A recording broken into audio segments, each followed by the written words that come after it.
Bütün bu dəqiqə Azərbaycanın başının qarışdığı bu İran-İsrail məsələsi yenə də indi güya sülh oldu, aynı bir atəşkəs oldu.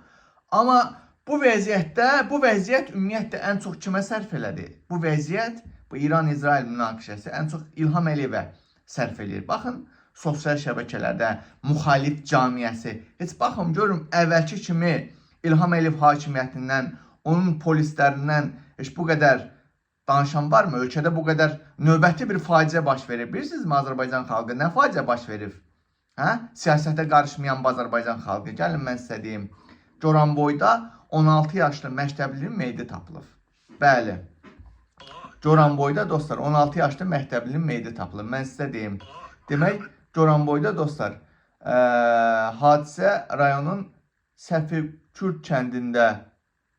Səfikür kəndində 16 yaşlı A. Ələkbərovun meyidi yaşadığı evin həyətində aşkar edilib. Hazırda yeniyetmənin hansı səbəbdən və necə öldüyü təbii ki, məlum deyil və məlum olmayacaq da. Əgər sosial şəbəkələr, Azərbaycan toplumu biraz üstünə getsə, yenə də intihar donu geyindirib məsələni örtbas eləyəcəklər. Azərbaycan xalqı. Mən sizə nəzərinizə çatdırım ki, bir neçə gün öncə, təxminən bir həftə öncə Elgünün sinif yoldaşında meyidi tapılmışdı. Ondan öncə yenə də Gəncədə 15 yaşlı bir yeniyetmənin parkda asılmış bir vəziyyətdə meyidi tapılmışdı. Elgünü unudan təbii ki, bunlar da unudacaq. İndi də Goranboyda 16 yaşlı məktəblinin meyidi tapılıb. Azərbaycan toplumu qətiyyən siyasətə qarışma. Gəlib evdə ananın, bacının ağzına versələr də qətiyyən siyasətə qarışma. Siyasətə qarışma ki, İlham Əliyev sənin qapını belə döysün, balanı, yeniyetmə balanı bax belə əlindən alsın.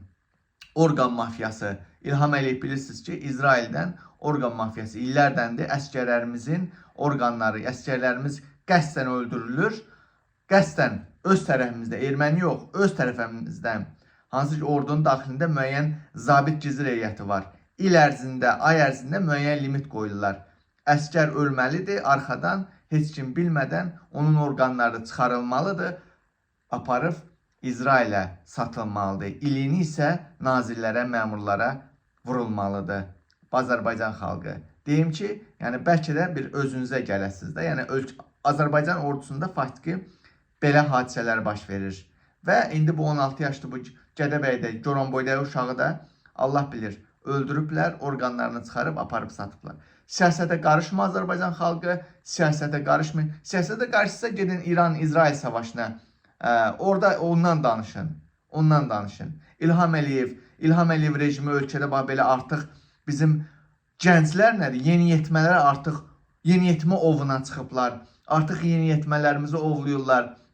Siyasətə qarışma. Bir gün görəcəksən ki, sənin balavın meydini atıblar. Həm də orqanı çıxarılmış vəziyyətdə atıblar üstüvə Azərbaycan toplumu. Yatmağa davam elə. Yatan öküzün başına duran öküz İlham Əliyev işləyəcək başınıza. Zaten 30 ildir başımıza işləyir. Baxın, mənim də başıma işləyibdi vaxtında. Saçlarım tökülməyə başlayıb. Sizin də başınıza. Kıstati, sonunda bunu da deyim ki, Azərbaycana İran tərəfindən güclü radiasiya yayılmağa başlayıbdı.